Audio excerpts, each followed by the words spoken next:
मैं धीरज मालवी आज आपको पढ़ाने जा रहा हूँ दिल्ली सल्तनत। और जैसा कि आपको पता है कि इतिहास में एक दिल्ली सल्तनत और एक मुगल का, ये दो ऐसे टॉपिक है या दो एक ऐसा टाइम पीरियड है जो भारतीय इतिहास में बहुत कुछ परिवर्तन करके लाया है। या देखा जाए भारत की अर्थव्यवस्था हो, भारत की राजनीतिक व्यवस्था हो या अन्य किसी सामाजिक व्यवस्था में बहुत कुछ परिवर्तन किया है। इसलिए यहाँ से एग्जाम में ज्यादा से ज्यादा टॉपिक आते हैं और ज्यादा से ज्यादा क्वेश्चन भी यहाँ से बनते हैं। इसलिए हम आज पढ़ने जा रहे हैं दिल्ली सल्तनत। अब हम दिल्ली सल्तनत की शुरुआत करेंगे। तो जैसा कि आपको पता है, मैं आपको पहले मैप बता देता हूं।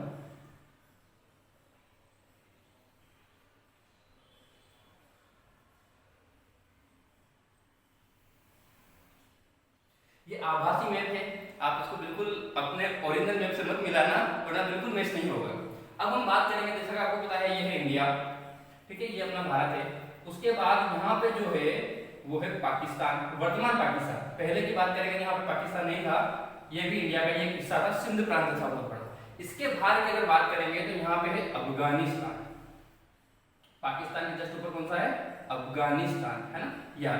तो ये पूरा पहले भारत का ही एक हिस्सा था आजादी के पहले और अंग्रेजी शासन के पहले। लेकिन हम बात कर रहे हैं अंग्रेजी शासन के भी कई सौ साल पहले, हम लगभग बात कर रहे हैं 12वीं ईस्वी की, है ना, 12वीं ईस्वी की बात कर रहे हैं। तो आप देखेंगे दिल्ली सल्तनत पहले हमारे यहाँ पे किसी भी मुस्लिम शासक का शासन नहीं, क्योंकि यूरोपीय और जो पश्चिमी देश के जितने भी राजा हैं या जो सम्राट रहे हैं उन्हें हमारे देश की संप्रदा या हमारे देश की समृद्धि का पूरा ज्ञात था कि भारत तब एक सोने की चिड़िया कहलाता था। तो कई ऐसे राजा रहे हैं पश्चिमी दुनिया के जो भारत पे धन प्राप्ति के उद्देश्य से या अपने धर्म के प्रचार के उद्देश्य से भारत में आना चाहते थे।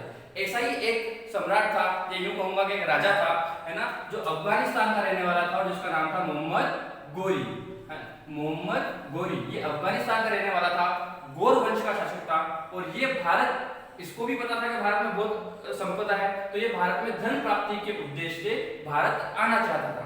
इसके पहले मोहम्मद गोरी के पहले भी कई ऐसे मुस्लिम शासक रहे हैं जिन्होंने भारत पे अतिक्रमण करना या भारत पे चढ़ाई करने की कोशिश की, परंतु उनका रास्ता या यूं कहूंगा बहुत सारे हिस्सों में राजनीतिक परिस्थितियां रही होगी जिसके कारण वो यहाँ सफल नहीं हो पाए हैं। जैसे इसके पहले भी मोहम्मद कासिम औली आए हैं, लेकिन उनका जो आने का तरीका था वो जम्मू कश्मीर साइड था। और आपको पता है यहाँ की जो भौगोलिक स्थिति है, बहुत सारे पर्वत, बड़ी बड़ी नदियां हैं, जिसके कारण यहाँ से आना उनका संभव नहीं हुआ। चाहे सिकंदर भी आया हो, लेकिन वो सिकंदर भी हमारा इस रास्ते से आना, भारत में एंटर होना संभव नहीं हो पाया उसका, और अंततः वो हार मान के उसको जाना पड़ा।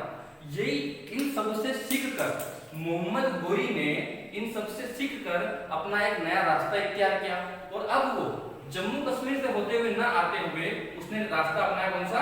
गुजरात बेल्ट वाला। क्योंकि इस बेल्ट की अगर हम बात करेंगे तो यहाँ पे कोई ना ज्यादा पहाड़ी इलाका है, ना कोई नदियां हैं, मतलब प्राकृतिक रूप से बिल्कुल अच्छा एरिया है ना। तो मोहम्मद गोरी धन प्राप्ति, दो बात ध्यान रखना, एक तो धन प्राप्ति है ना, धन के लालच में, दूसरा अपने धर्म का प्रचार करने के लिए वो भारत आना चाहता था। उसने सबसे पहले मोहम्मद गोरी जो अफगानिस्तान का रहने वाला था, इसका खुद का वंश था गोर, है ना, अफगानिस्तान का रहने वाला था, और ये भारत आक्रमण के लिए निकला। तो वहां से निकला तो सबसे पहले पहुंचा 1175 में मुल्तान।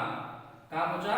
मुल्तान। ये मुल्तान पहले भारत में ही आता था, लेकिन विभाजन के बाद जो मुल्तान है ये कहां आ गया? पाकिस्तान में आ गया, ठीक है। ये 1175 में मुल्तान के राजा के साथ इसका युद्ध हुआ और मुल्तान को इसने जीत लिया, और मुल्तान के जितने भी जो राजा हैं उनको खत्म कर दिया। अब मुल्तान में क्या हुआ ये हमको नहीं पढ़ना, कि वो ये वर्तमान में भारत में नहीं है। इसके बाद यहाँ की विजय से वो प्रफुल्लित हो गया, वो खुश हो गया, उसका आत्मविश्वास बढ़ गया, और वो मोहम्मद गोरी मुल्तान से फिर आगे निकला। और तब जाके उसको ऐसा लगा, यहाँ पे गुजरात में उस समय शासन था सोलंकी वंश का शासन, सोलंकी वंश का शासन। और उस समय भीम प्रथम जो थे उनकी मृत्यु हो चुकी थी, उनका छोटा सा बालक भीमद्वितीय वो राजगद्दी संभाल रहा था। और इसलिए मोहम्मद गोरी को ऐसा लगा कि यहाँ पे जो राजनीतिक अस्थिरता है, इसलिए मैं क्यों ना यहाँ पे आक्रमण करने के बजाय गुजरात से भारत में एंटर हूं। तो उसने 1178 में भीमद्वितीय पर आक्रमण किया। कहां किया? भीमद्वितीय। कहां पे इनका शासन था?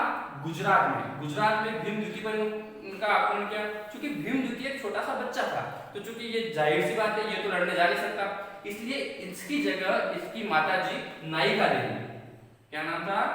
नायिका देवी। नायिका देवी ने भीमद्वितीय के समर्थन में युद्ध लड़ा और नायिका देवी ने मोहम्मद गोरी को हरा दिया। मतलब मोहम्मद गोरी का जो आत्मविश्वास था वो उस समय कम हो गया जब नायिका देवी ने मोहम्मद गोरी को हरा दिया। तो गुजरात जीतना चाह तो रहे थे लेकिन यहाँ पे सफलता उनको नहीं मिली।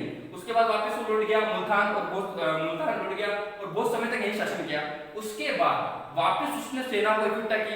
हार तो गया था वो पहले भारत से, लेकिन वापस उसने देश नहीं गया और वापस उसने सेना इकट्ठा की और सेना इकट्ठा करके उसने दिल्ली पे चढ़ाई कर दी। जब पृथ्वीराज चौहान और अन्य राजपूत राजाओं के बीच भी मतभेद चल रहे थे, राजनीतिक अस्थिरता थी, पूरा जो साम्राज्य एक नहीं था, बिखरा हुआ था टुकड़ों में और बहुत सारी जगह विद्रोह हो ही रहे थे। इसका फायदा उठाते हुए मोहम्मद गोरी ने 1191 में पृथ्वीराज चौहान पर अटैक कर दिया। अब 1191 के जो युद्ध होते हैं, 1191 का जो युद्ध होता है, इसको हम कहते हैं तराइन का प्रथम युद्ध। तराइन का प्रथम युद्ध 1191 में किस किस के बीच हुआ था? मोहम्मद गोरी वर्सेस चौहान, पृथ्वीराज चौहान। तो जबकि प्रथम युद्ध हुआ, क्योंकि दिल्ली के शासन थे पृथ्वीराज चौहान, तो यहाँ पे इनकी सेना विशाल थी और बहुत मजबूत थे। मोहम्मद गोरी जो समझ रहा था इतना कमजोर नहीं थे चौहान, और इसका नतीजा भी यह निकला कि पृथ्वीराज चौहान ने मोहम्मद गोरी को हरा दिया। तो तराइन का जो प्रथम युद्ध हुआ तराइन के मैदान में लड़ा गया था। इसको तराइन का युद्ध इसलिए कहा जाता है क्योंकि इसका युद्ध कहाँ पे हुआ था? तराइन के मैदान में। वर्तमान में दिल्ली और हरियाणा के बीच में पड़ता है ये वाला तराइन वाला क्षेत्र। तो तराइन का प्रथम युद्ध 1191 में हुआ और मोहम्मद गोरी को विफलता हाथ लगी और चौहान जीत गए। फिर भी मोहम्मद गोरी यहाँ की असफलता के बाद भी निराश नहीं हुआ और अपने देश नहीं लौटा। वापस उसने आसपास के जो विद्रोही है उनको एकत्रित किया, अपनी सेना फिर बढ़ाई और 1192 में जस्ट उसके एक साल बाद 1192 में फिर दिल्ली की चढ़ाई कर दी। तो ये भी जो युद्ध लड़ा गया था, ये लड़ा गया था तराइन के मैदान में। इसको हम कहते हैं तराइन का द्वितीय युद्ध। क्या कहा जाता है? तराइन का द्वितीय युद्ध। ये लड़ा गया था 1192 में। ये भी किस किसके बीच लड़ा गया था? मोहम्मद गोरी वर्सेस चौहान, है ना। हमारे सर यशवंत चौहान वो नहीं थे, इसमें पृथ्वीराज चौहान थे।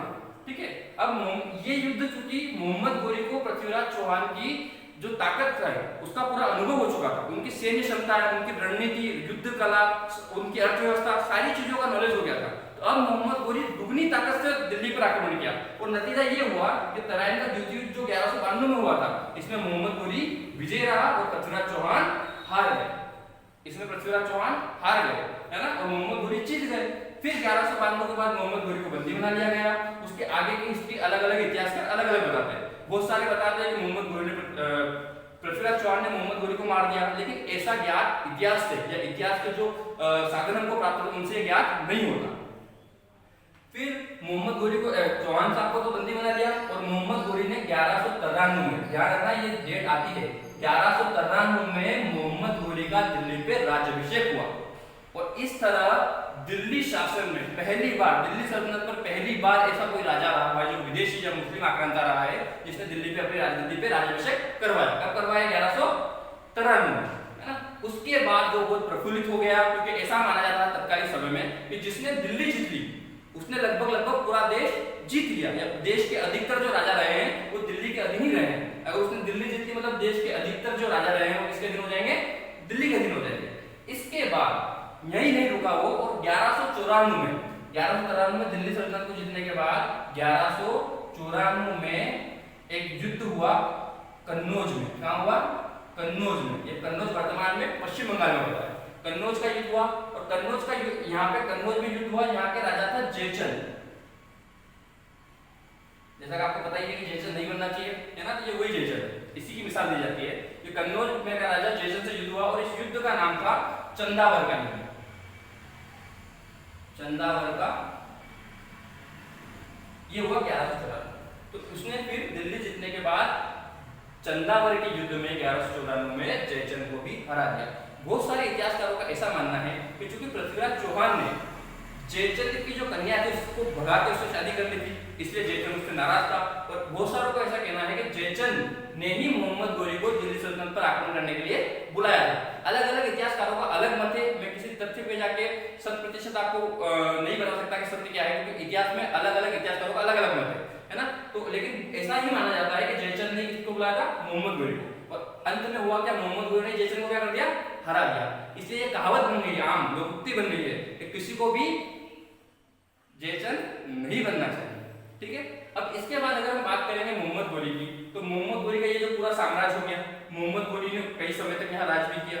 उसके बाद मोहम्मद गोरी यहाँ का जितना भी जो साम्राज्य था वो अपने गुलामों में, 3 गुलाम थे मोहम्मद गोरी के, एक तो एरदोज, एक कुतुबुद्दीन ऐबक और एक बख्तियार खिलजी, ये जो 3 गुलाम थे उनको अपना पूरा साम्राज्य अख्ता प्रथा के साथ सौंप कर वो वापस अपनी जगह चला गया। ठीक है, इसके आगे का जो वीडियो है ये हम आपको अगले जो नया जो वीडियो आएगा हम उसके आगे बताएंगे कि दिल्ली सल्तनत की वास्तविक शुरुआत होती कहाँ है ना। ये वीडियो अगर आपको अच्छा लगा तो आप इसको लाइक कीजिए, शेयर कीजिए और सब्सक्राइब कीजिए। धन्यवाद।